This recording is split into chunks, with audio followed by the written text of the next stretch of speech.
खाना खाने के बाद, तीनों टाइम, सुबह नाश्ते के बाद, दोपहर के खाने के बाद, रात को डिनर के बाद, खाना खाते ही ऐसे वज्रासन में बैठ जाएंगे, कमर गर्दन सीधी करके।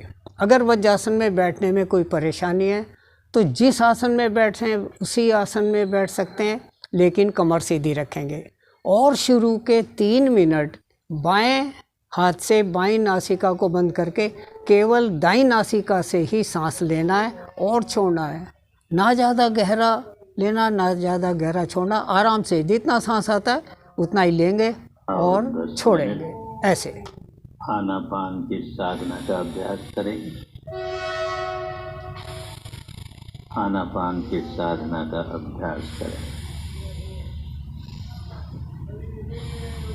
पाल से मार कर बैठ जाएं, आराम से सुखपूर्वक। जिस आसन में आराम से बैठ सकते हैं उसी आसन में बैठें। कमर, पीठ, गर्दन सीधी रखें। आंखें बंद रखें। ध्यान के समय हमेशा आंखें बंद रहनी चाहिए। आंखें खुलेगी तो मन भटक जाएगा, तो आंखें बंद ही रहेगी। राम राम जी। जो लोग ऐनक लगाते हैं वो ऐनक उतार के ध्यान करेंगे। मुंह भी बंद रखें। सांस मुंह से नहीं लेना है, नासिका से लेना है। सारा ध्यान नासिका के द्वारों पर। और अब 3 अनुलोम विलोम प्राणायाम करेंगे ताकि ब्लड प्रेशर ना बढ़े। ध्यान नासिका के द्वारों पर केंद्रित करके जानते रहें।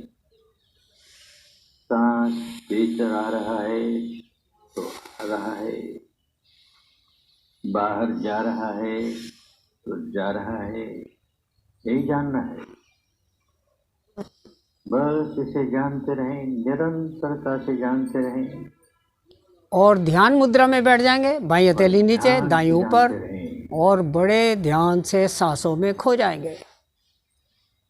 सांस बाईं नासिका में से गुजर रहा है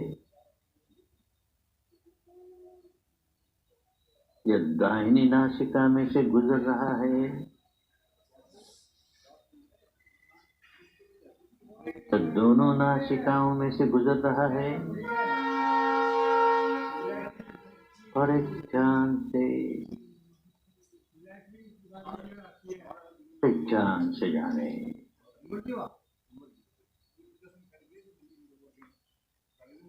से बदलने की कोशिश नहीं करें। बायां है तो बायां है, दाहिना है तो दाहिना है, केवल जाने, केवल जानना ही है।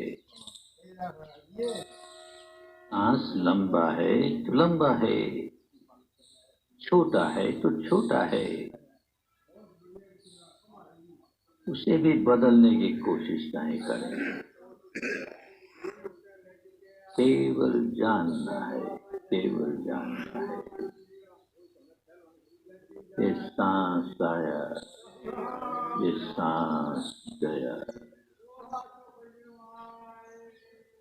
ये सांस आया, ये सांस गया। सांस से सांस पर मन लगा रहे,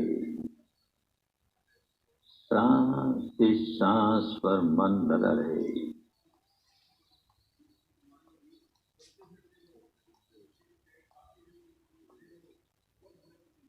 मन भटके तो उसे फिर सांस पर ले आए, भटकने ही न दें। और भटके तो फिर सांस पर ले आए।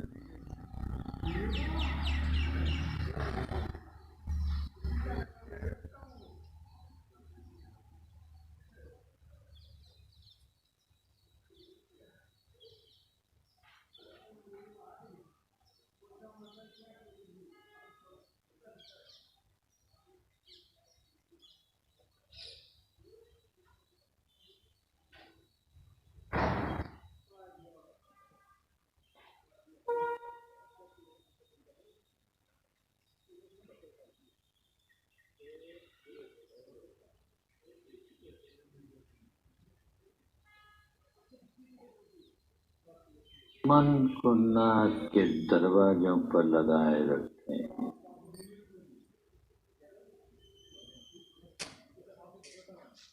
दृढ़ता पूर्वक लगाए रखें।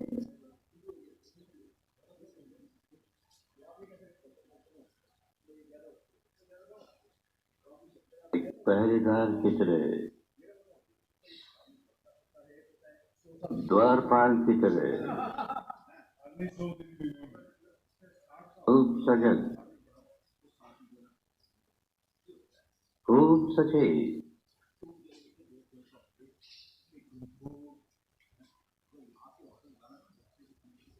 एक भी सांस बिना जानकारी के भीतर आने न पाए।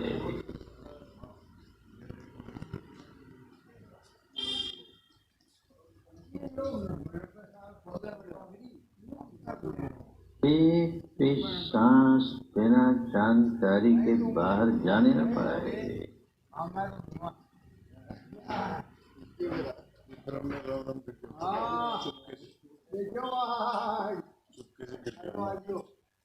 राम राम सारी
एक एक सांस पर पहरा लगा रहे।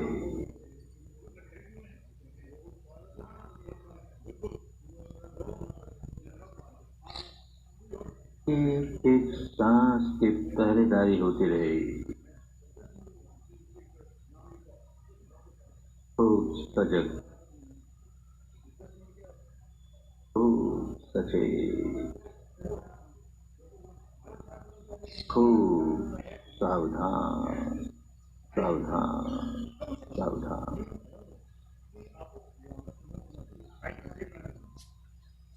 अपने ही सांस के प्रति सावधान, सांस के आवागमन के प्रति सावधान।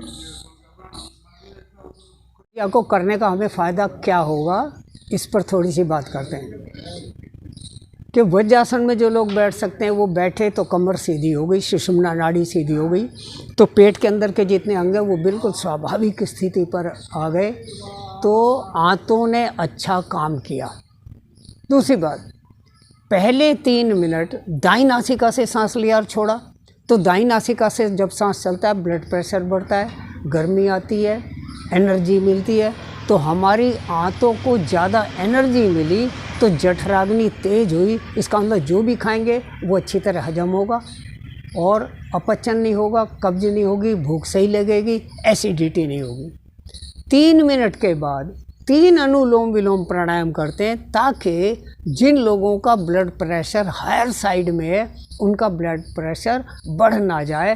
तो 3 अनुलोम विलोम प्राणायाम कर लिए तो ब्लड प्रेशर नॉर्मल हो गया। शुरू में 3 मिनट हमने सूर्य भेदी प्राणायाम किया, तो जैसे गैस फुल करके पतीले को थोड़ी देर खूब तेज़ कर लेते हैं कुकर प्रेशर को, और पहली सीटी के बाद सिम कर देते हैं, तो अग्नि पूरी हो गई। अब खाना अच्छी तरह से हजम हो रहा है। फिर 3 अनुलोम विलोम प्राणायाम करके सामान्य हो गए और दोनों हाथों को नीचे ऊपर रख करके अपने बैठ गए। तो क्या हुआ कि दाएं और बाएं भाग की एनर्जी सम हो गई, इक्वेनिमिटी आ गई, ना गुस्सा, ना डरना, ना बीपी ऊंचा और ना नीचा। और फिर 7 मिनट ऐसे बैठे, इसके बाद आप उठ गए।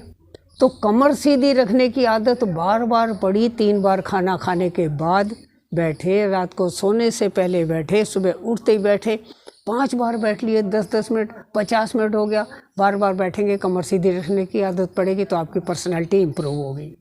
कमर सीधी रखने की आदत पड़ेगी, इंटरनल ऑर्गन्स बिल्कुल बढ़िया काम करेंगे, आपको कोई बीमारी सेध नहीं सकती। और बार बार सांसों को देखेंगे तो सांस लंबे और गहरे होंगे तो ज़्यादा ऑक्सीजन अंदर लेंगे, ब्लड ज़्यादा प्योरीफाई होगा, ज़्यादा कार्बन डाइऑक्साइड छोड़ेंगे, बीमारी निकलेगी। सांसों पर ध्यान टिकेगा तो एकाग्रता आएगी, कंसंट्रेशन आएगी। बच्चा करेगा तो नंबर ज़्यादा आएंगे, बड़ा आदमी करेगा एफिशिएंसी बढ़ेगी, बूढ़ा आदमी करेगा तो चंचलता से, व्यग्रता से बचेगा, टेंशन से बचेगा, बीपी बढ़िया रहेगा, शांति मिलेगी, नींद अच्छी आएगी। इसलिए ये खाना खाने के बाद बैठना बहुत ही बढ़िया है। जहाँ एक तरफ आपकी पाचन शक्ति बढ़ती है, वहीं पर्सनालिटी इंप्रूव होती है, कंसंट्रेशन बढ़ता है, भगवान से मन लगता है, शांति मिलती है, बीपी बढ़िया रहता है। गजब का ये तरीका है। और खाना खाने के बाद कोई इतना कमेरा नहीं है कि 10 मिनट ना बैठ सके। खाना खाने के बाद हम बैठते हैं तो क्या करते हैं कि खाना खाने के बाद बातें कर रहे हैं, किसी को डांट रहे हैं, टीवी में देख रहे हैं, और तो टीवी में देख कर जिन बातों में मन रहता है तो खाना वैसे गुण वाला हो जाता है। तमोगुणी बात चल रही है तो तमोगुणी हो जाता है, रजोगुण की चल रही है तो रजोगुणी हो जाता है, या सतोगुणी हो जाता है। लेकिन जब कोई गुण नहीं, सबसे दूर होकर, उभय गुणी होकर सिर्फ सांसों पर ध्यान देते हैं तो आदमी का खाना जो भी खाया है वो बिल्कुल बढ़िया सतोगुणी हो जाता है, खाना खाने का पूरा लाभ मिलता है। इसलिए इस क्रिया को अवश्य करना चाहिए। जिन लोगों ने किया है उनको गजब का फ़ायदा हुआ है, रात को अनिद्रा से बचे हैं, नींद की गोली छूट गई, बहुत ही बढ़िया रिजल्ट इसका मिला है, इसलिए आपको बताई जाती है। अगर आपको अच्छा लगे तो इसको करें, घर वालों को भी बताएं। इसमें कोई खर्च नहीं, कोई पसीना नहीं, कोई टाइम का ज़्यादा बर्बादी नहीं, फ़ायदा ही फ़ायदा है। धन्यवाद।